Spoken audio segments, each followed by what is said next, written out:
Welcome, sisters and brothers from around the world. I'm Apostle Linda Booth, and joining me live tonight in Community of Christ broadcast studio is President Steve Veazey.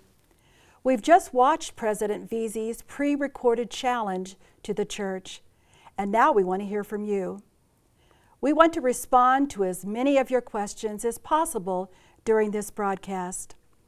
So email your questions to asksteveveazey@seaofchrist.org or post them to social media with hashtag AskSteveVeazey. As we come together tonight as a worldwide church, we're broadcasting live with simultaneous translations in French and Spanish. We'll be taking your questions in English, French, and Spanish. We've asked some church members to share their responses to President Veazey's challenge with us, and we'll see what they have to say a little later. Now, on to your questions. Welcome, Steve. Thank you. The first question is from Jared, who lives in Knoxville, Illinois, and his question to you is, for those of us on fixed incomes and find it hard to give more than what we have, are there other ways to give other than prayer? Well, I really appreciate the question, first of all, because it gives me an opportunity to once again express a personal appreciation for the generosity of individuals and families. In 2017, the church responded at remarkable levels of generosity, going beyond the regular giving of many. And we're so deeply appreciative of that, and I'm grateful to each one who has responded. And I fully understand that there are individuals and families who live on tight budgets and fixed incomes who are doing all that they can do. And once again, deep appreciation for those who are giving so generously and I know even sacrificially. I would say, yeah, there are so many different ways that people can support the ministries and mission of the church. In our understanding of stewardship, it's not just about financial resources. It's about whole life response, whole life stewardship. As disciples who are committed to the mission of Christ and the priority of God's reign, God's kingdom on earth, we look at every aspect of our lives, our time, our giftedness, the experiences that we have gained through education and professionally, our witness, our own experience of the gospel, our network of relationships, our prayers, and all of that is an offering in response to the love and grace of God. And it's all received by the church with deep appreciation for those who are giving generously in response to the Spirit in their lives, and it's all equally valued. Second question comes from Sean, and it's an email question from Bend, Oregon. Some seekers and visitors could be turned off by how much we talk about the need to increase tithing. How do we balance the real needs of an organization while still offering a sense of hope and relational ministry for those we invite to Christ? Well, that's a very challenging question because we are always trying to find the balance. We're a very transparent church in terms of sharing information and sharing opportunities to give in relation to the mission priorities of the church. At the same time, we're an outreaching church, and there are people in our midst who are new to the experience of congregational life and church life, so we want to be sensitive to them. And I think the key to this question is to always have conversation about giving and budget and finance as part of a much larger conversation that begins with our vision for mission and our priorities for mission and the current opportunities that we have for mission as expressed through the budget of the church, whether it's the worldwide mission budget or the mission center budget or the congregational budget, and then help people understand that as disciples, one of our responses to the ministry of Jesus Christ in our lives is to give generously what we can give to those ministries at the Congregation Mission Center and worldwide ministries level that touch the lives of other people with the kind of witness of the gospel that has become so meaningful to us. So that conversation needs to always begin and end with a focus on our vision of mission and our priorities and why it is that we present opportunities for people to generously respond. It's because of the difference that the gospel has made in our lives and continues to make in our lives, and we want to share that with others. Thanks, Steve. Your next question comes from Steve and Sherry from Nashville, Tennessee, and this question is, what factors caused an increase of $18 million in land values in the Harmony Project? Okay. In response to that question, first of all, I want to make sure we're clear that we're talking about property appraisals. And that's an evaluation of the value or the probable value of property that is put on our books. It's not cash in hand, so to speak. So when we're talking about appraisals, let's remember that it is an estimation that helps us understand the value of property, but that's not actual cash. In this case, we had another appraisal on the Harmony property. We do appraisals on a regular basis to make sure we're understanding what's happening with the value of properties. And the appraiser, based on various factors, determined that the property was increasing in value. And one of the primary reasons that he made that determination was that development is beginning to occur nearby and on the church's property itself. And that has a very positive impact on the value of property. Therefore, the appraisal this time was increased. Now, I want to also stress that property appraisals can fluctuate on an annual basis, depending on a number of factors, depending on general economic conditions in the world and in the area, depending on what's going on with development and the pace of development. So those values can fluctuate up or down over time, and that's why we get regular appraisals so that we understand what the value is when we have the opportunity to sell the property for various purposes. I also want to stress that we are not taking a spend rate or income off the value of these properties. That occurred for a while as part of our financial processes in support of the budget, but we are not doing that anymore. So anything that is happening with property values is not contributing income to the budget at this time. It's positive, it's encouraging, it points towards the potential for the future, but that increase was not an increase in church income. Thank you, Steve. We're going to pause now to listen to one of the responses to your challenge. Terry Snap works with the neighborhood ministry at the Stone Church here in Independence, Missouri. Here's his account of how his congregation is responding to the challenge.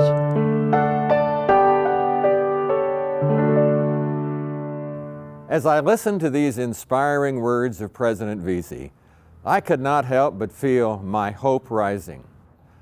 I see more clearly than ever how the global vision of the church is lived out in our Stone Church congregation through an outpouring of amazing love and compassion to those in need who are our neighbors.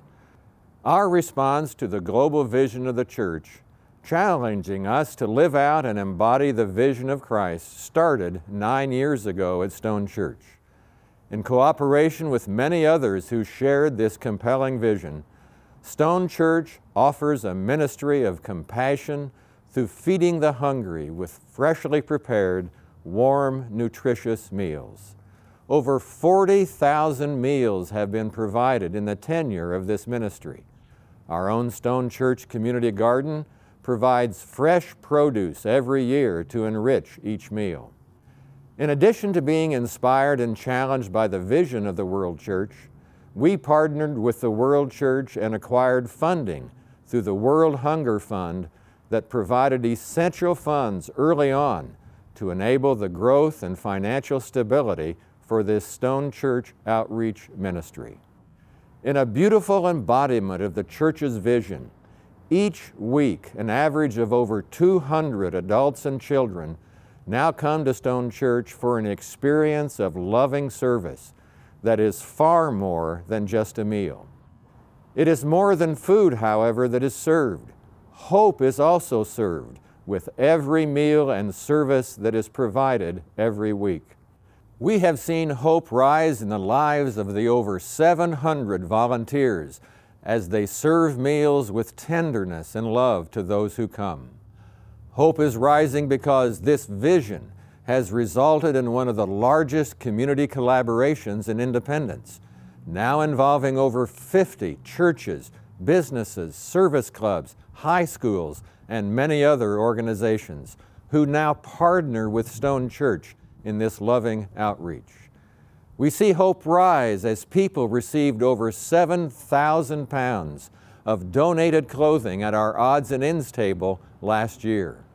Hope is rising as our guests obtained last year over 6,800 books at our free lending library for adults and children.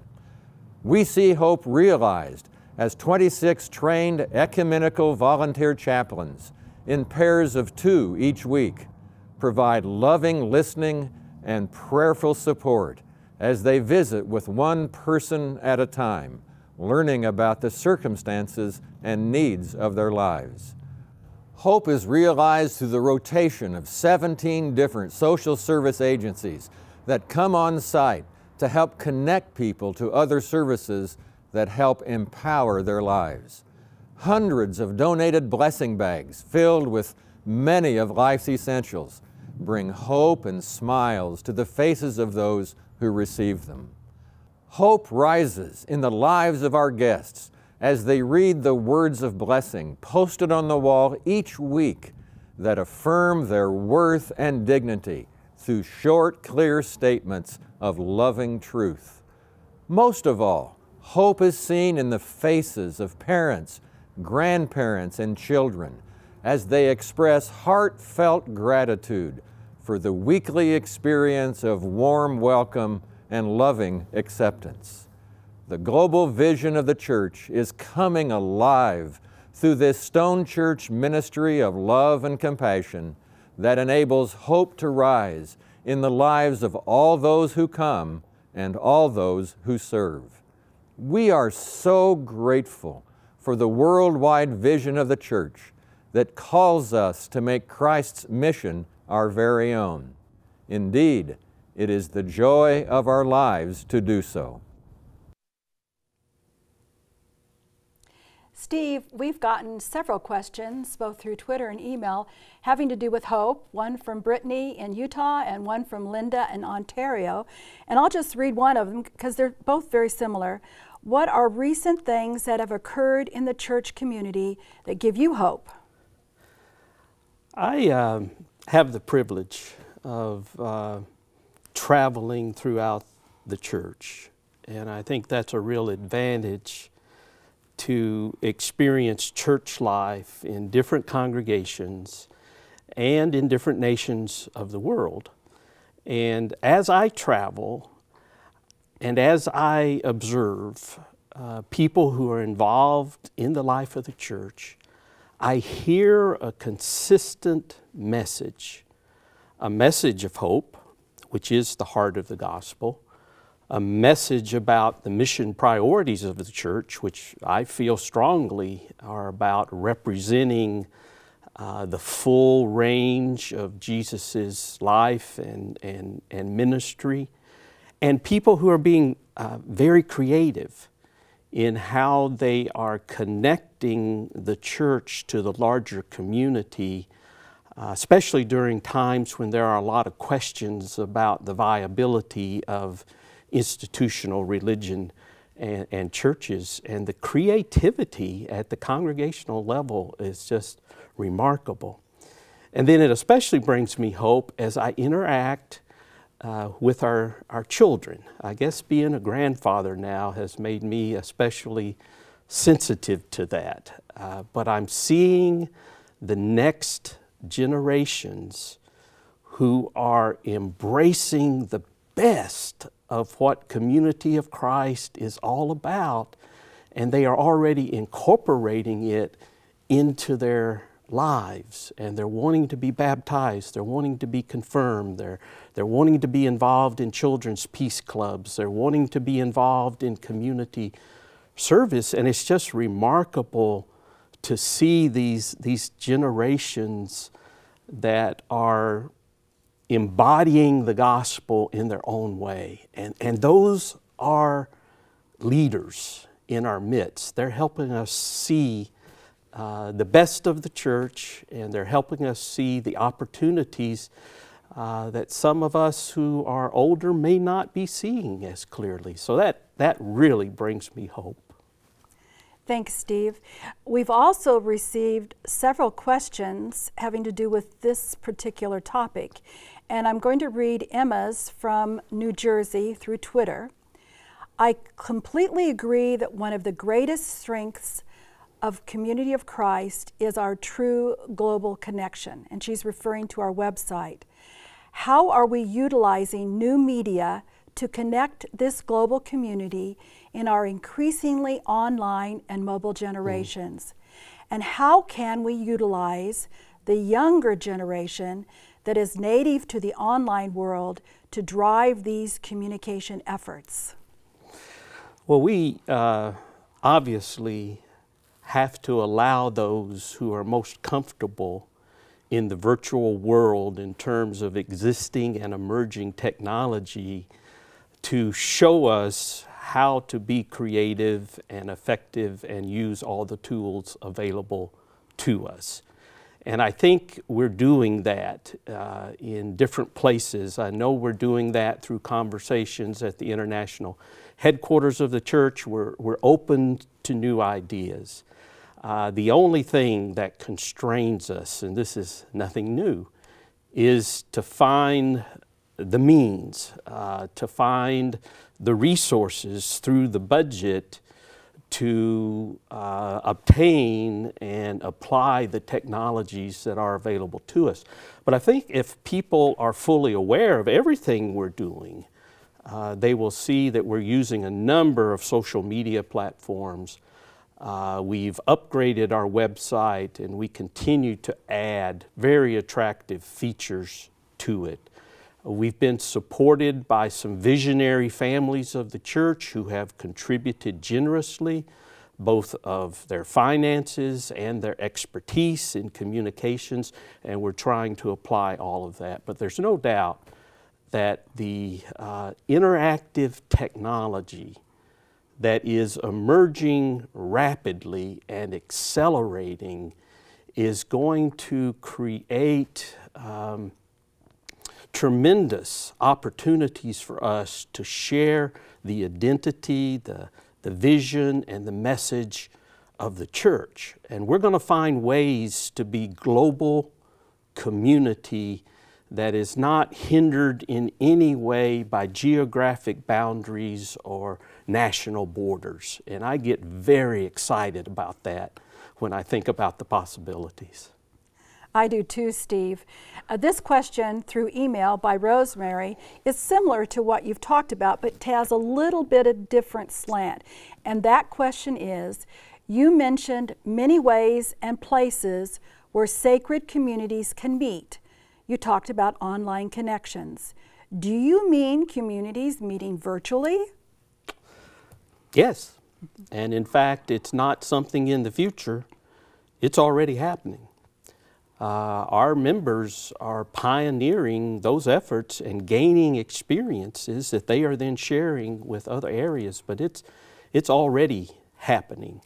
And we're gaining good experience, and we're finding that we're able to connect with people who are not able to participate necessarily regularly in some congregational activities, but they can be fully connected to the life of the church and life of congregations.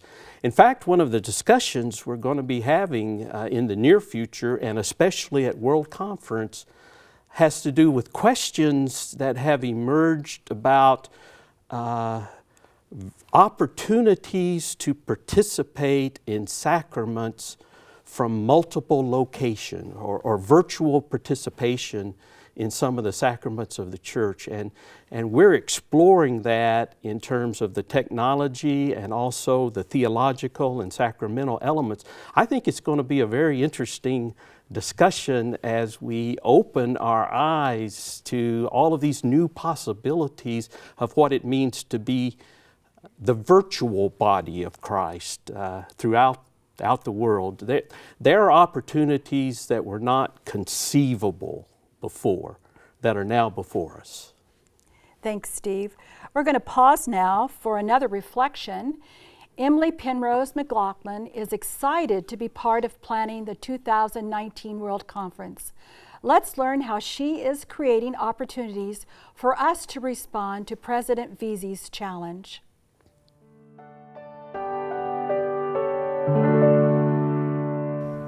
Hi, I'm Emily, and my hope is rising as I hear and respond to President Veazey's message. I serve as coordinator of the World Service Corps and co-director of World Conference 2019. So naturally, President Veazey's message got me energized thinking about the upcoming World Conference as one of the ways we experience the blessings of worldwide community. I get to reconnect with friends from all over the globe. World Conference is something that I have enjoyed since I was a child. Growing up in Independence, my family didn't have to travel far to participate in worships and fellowship opportunities during conference, and we also had the opportunity to host extended church family in our home who had come from very far distances to participate. I can remember feeling awe-inspired by these experiences because it was one of the few times in my life when I could interact with and hear firsthand the many languages, stories, and songs shared by this multicultural family. On the year of the temple groundbreaking, my family was hosting women from French Polynesia, and I have etched in my memory the image of them and other brothers and sisters from around the world gathered together outside in the cold to witness the symbolic beginning toward the fulfillment of a vision, not just to construct a building, but to embody the purposes of the temple in our daily lives. At the 2019 World Conference, we will celebrate the 25th anniversary of the temple, dedicated to the pursuit of peace, reconciliation, and healing of the spirit. I look forward to reflecting on our journey and recommitting to our future. I feel hope rising when I consider how Community of Christ continues to explore, discover, and respond to the call to become a people of the temple. I feel hope rising when I hear President Veazey say that we are answering the call by shaping a church community that transcends walls of race, class, economics, and gender. And I feel my hope rising into action as I live into this calling. Steve, this is a great follow-up question to Emily's comments. And the question comes from David in Canada, Toronto, Canada, through email. He asks, what can you tell us so far about your vision for World Conference 2019? And what is it you hope we will discover about God, the church, and one another? Well, World Conference is just a year away, and that may sound like a long time to some people, but it sounds like a very short time to us who are involved in the preparation and planning. My vision for World Conference is one of anticipation of the meaningful experiences that we always have when we gather together as the diverse global family of faith under the name Community of Christ. We are always blessed in ways that inspire us, that give us new understanding of the nature of the gospel and how to share it in the world, and just how much God is invested in the future of the church, and we become much more aware of that. But you know, it's not just my vision.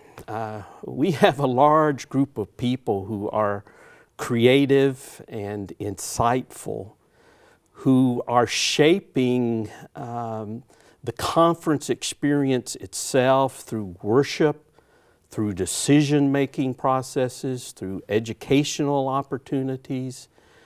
And their vision is one that I'm very excited about as they anticipate how this World Conference will point us towards the future in terms of continuing to discover what are the next steps of our journey as a people of faith as we respond to the call of God to be about the work of establishing the kingdom of God throughout the world as we face very real challenges of violence and conflict and racism and oppression in the world. We are real and realistic about those conditions, and yet the conference helps us bring the hope and vision of the conference to bear on how we as individuals and congregations will respond to both the needs and opportunities we see in the world. I'm also very excited about the activities we have planned in recognition of the 25th anniversary of the temple dedication. It's not just going to be a retrospective about building the temple. It will especially be an eye-opening experience related to how the temple has been shaping us, perhaps in ways we haven't even been aware of, and how the vision of the temple and temple ministries and the symbolism of the temple is continuing to form us as a community of faith as we go into the future. And I think we're going to gain some new insight into the dynamic impact that the experience of being and becoming a people of the temple is having in the life of the church. And I think that's going to be quite inspiring and meaningful and memorable for all of those who choose to participate. Our next question refers to in the Time to Act address, where you mentioned the possibility of exploring the idea of receiving and keeping all tithes and offerings locally, and then inviting the congregation to decide what it would give to support World Mission annually. What is the status of that discussion? Well, thank you for that question. That's a good opportunity to bring the church up to date regarding the process that we are now involved in as we are exploring various models. In response to that announcement and some information we sent out, We heard back from a number of people, including a group that we surveyed, who provided some very helpful information and perspective. And that feedback helped us understand that maybe we were starting on the wrong end of the process by beginning with that idea. That really we needed to begin with a process that informed the church better in terms of members and congregations about this remarkable array of ministries that we call worldwide mission that are funded by the World Ministries budget, and then provide a process by which congregations could have discussions and could go through a discernment process to determine what the congregation would like to do to support that mission. Secondly, the feedback that we received was that individual contributors really value the opportunity to give directly to the worldwide ministries of the church through the World Mission budget.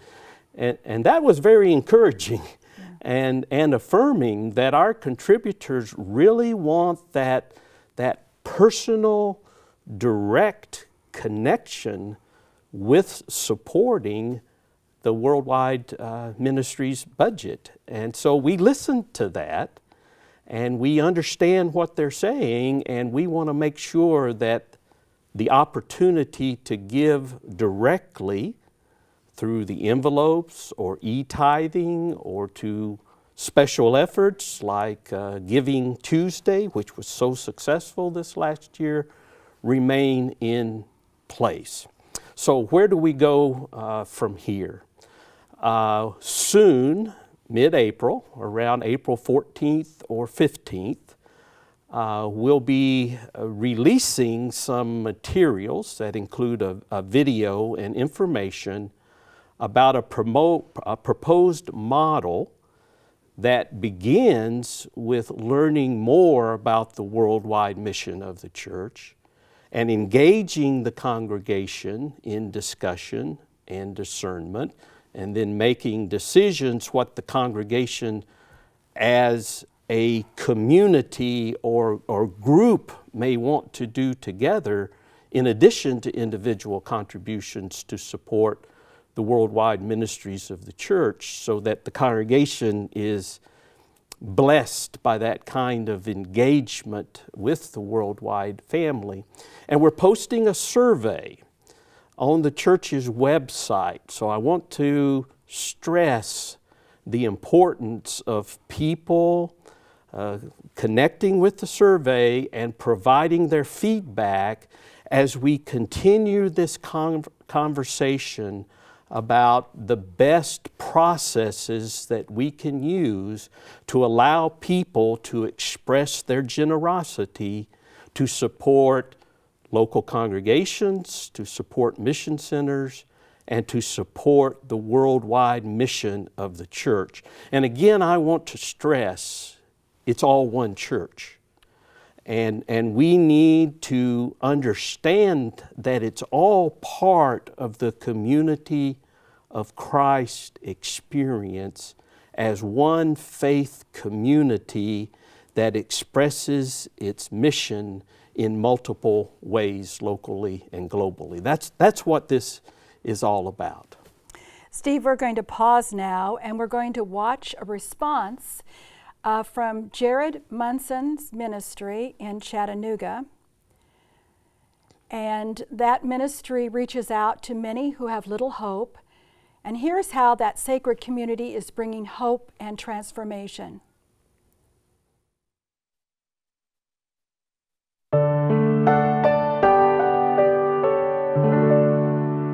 Hope Rising. When I heard those words from President Veazey, it brought me so much joy and so much excitement, because every day here in Chattanooga, I see hope rising in people's lives, from the littlest to the oldest.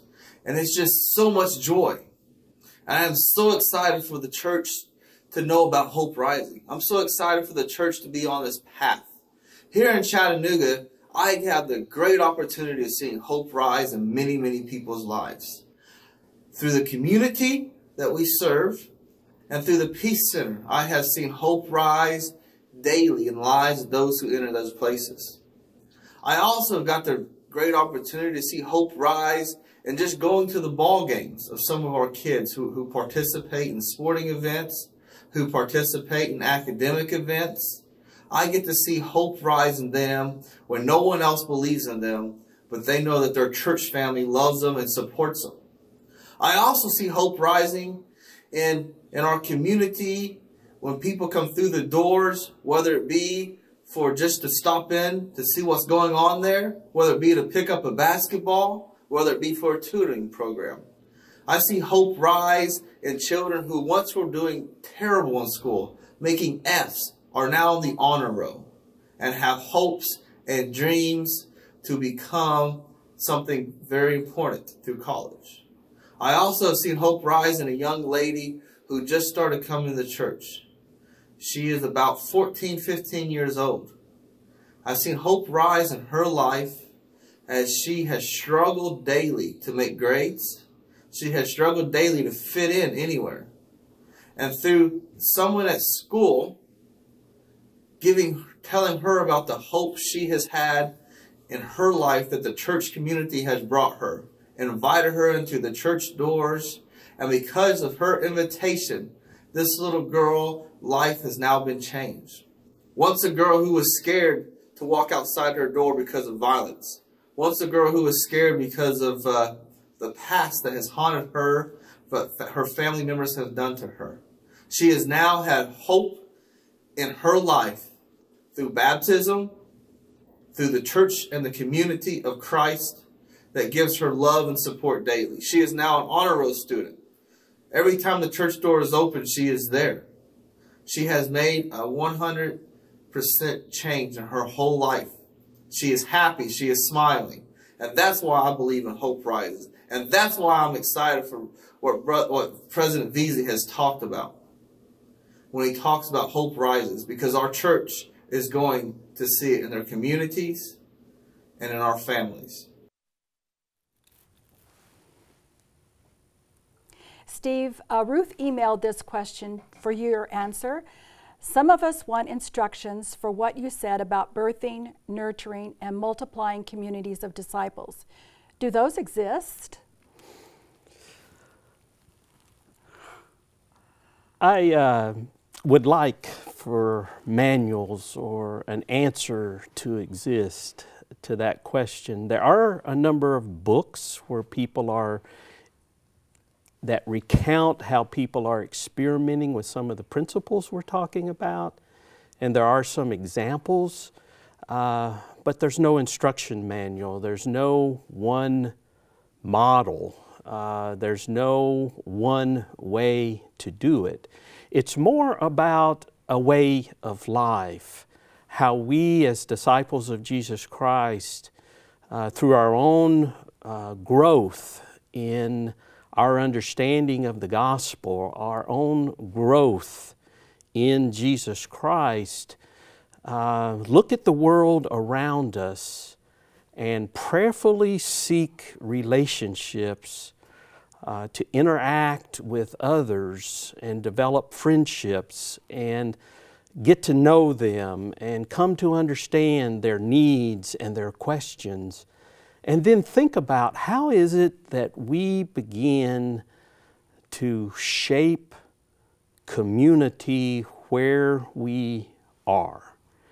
And how is it that we begin to draw people together in ways that will allow them to listen to each other, to speak honestly, to experience the Spirit of the living Christ in that community as we then begin to journey together as people and as disciples who may be at various points on our journey. So it's about prayer, it's about relationships, and it's about building community wherever we are.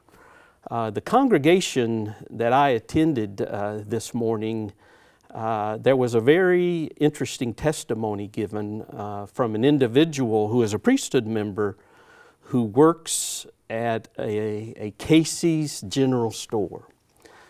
And he said the reason he works there is because of all the opportunities for ministry that he encounters on a regular basis with staff and people who are coming into the store. And through his interaction with them, through his words of encouragement and hope and giving a little different perspective to them, he has begun to build community in a way that is blessing the lives of people. And individuals are beginning to respond to that who probably never would have been reached by existing congregations in the area.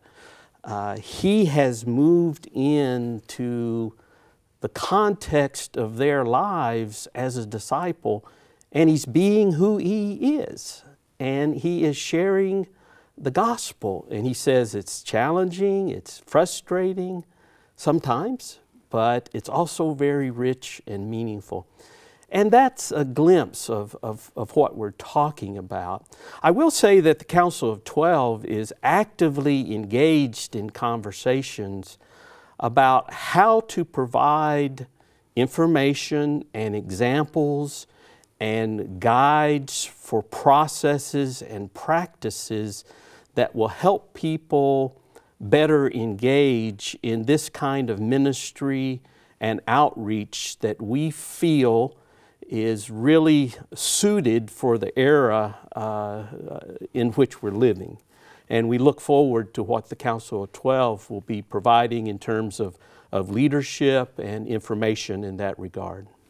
Thanks, Steve. We're going to pause now and go to a reflection from Amy Cartwright, who is a new member who found support for her faith journey through Community of Christ ministry with Latter-day Seekers. In the midst of her busy life, she fills us in on how she will be responding to the challenge.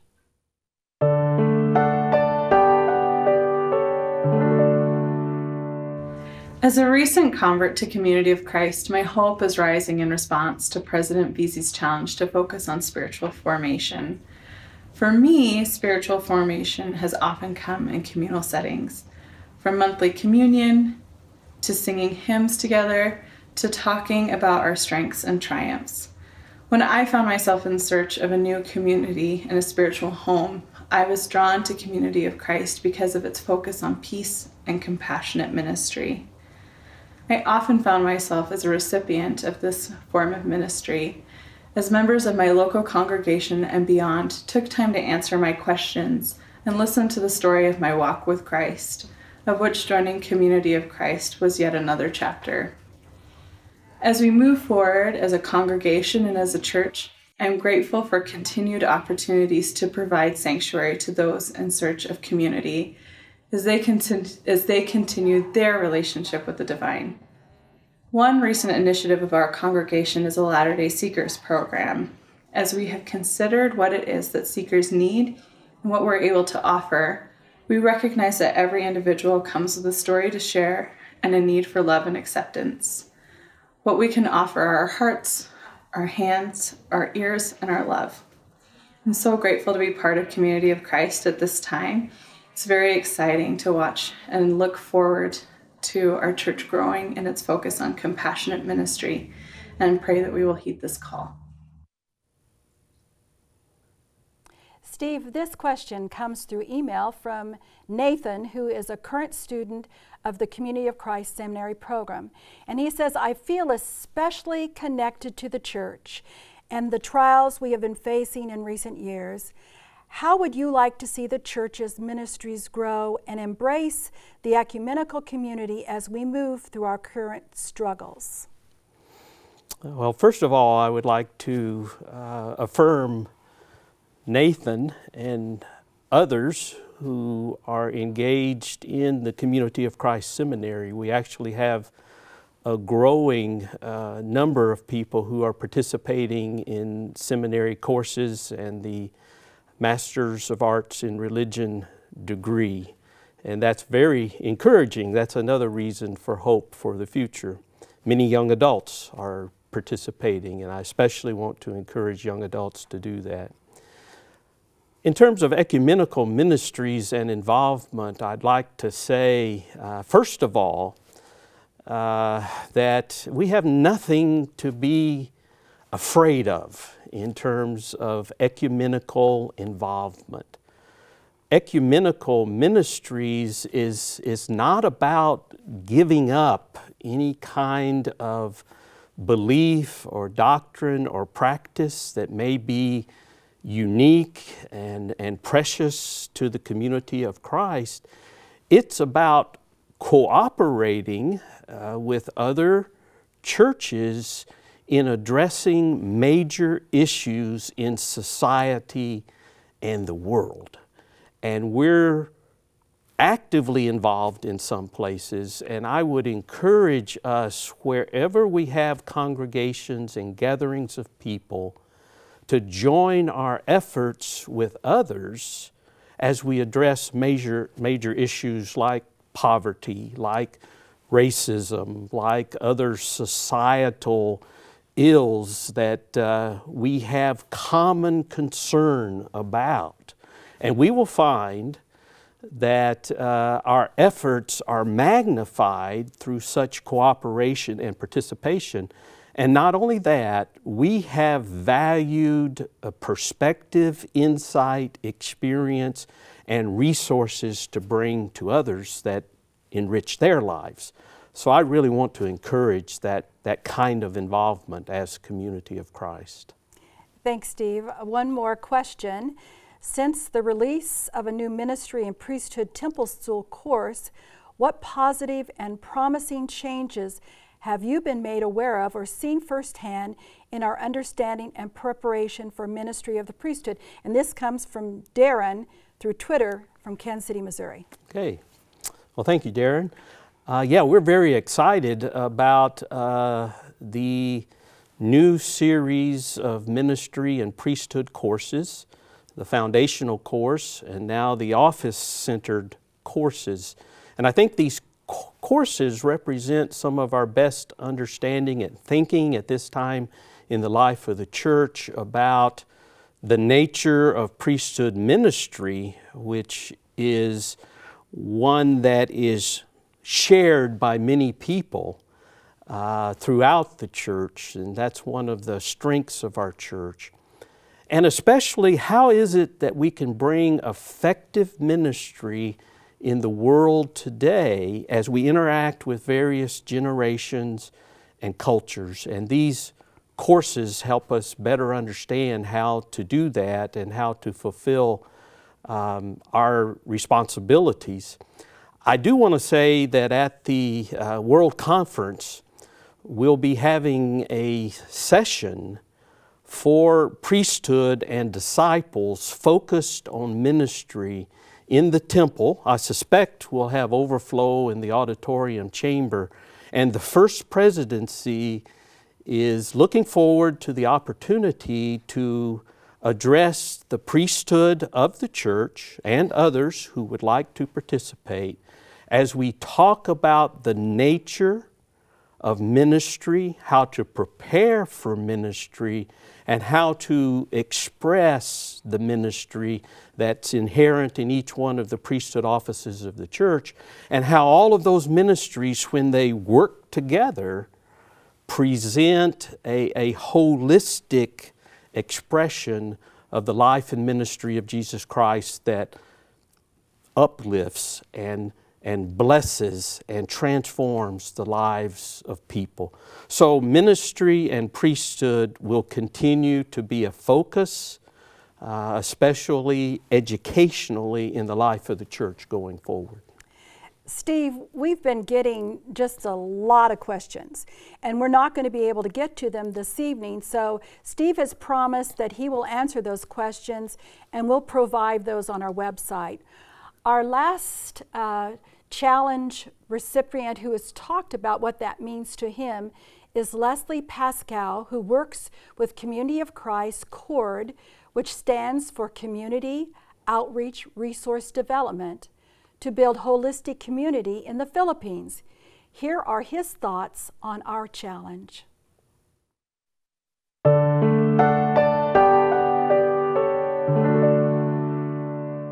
Hope rising.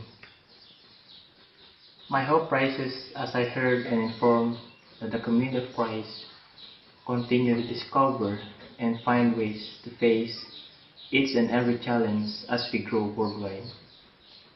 As a team leader in doing compassionate ministry regarding our church's mission initiatives to abolish poverty and needless suffering and pursuing peace, I felt and witnessed how people from different denominations, families, and cultural minorities overcome conflicts and misunderstanding on how to deal with issues of poverty, political system, cultural and tribal conflicts, and other causes of poverty and fragile relationships. We are working in many communities with diversified cultures and perceptions of life, both on spiritual and social aspects. As an agent for holistic development means social and spiritual, we have to be passionate, persevere, willing to take the risk for change. After more than a decade, Community One Resources Development Incorporated, being the social development agency of the Community of Christ in the Philippines, has been part and one of the many development agents continuously forming sacred communities to local congregations and non-church communities. As we facilitate community meetings and collective planning, people from all sectors increasing the sense of being sacred community and family without boundaries regardless of race, cultural status in life, because they discuss common issues and problems affecting their lives and found out that each of them is being valued and worthy. No barriers, no roles, and opportunities opened up for everyone who was part of God's family. In a special way, all we now are equal. According to Paul, the gulf between Jews and Gentiles has been bridged by Christ. Even gender is no barrier, for people declares that there is neither male or female. So we see the radical nature of Christianity, no room for racism or sexism. There is only the family. Each member has different function. Each has their own identity, but all are clothed by God's love.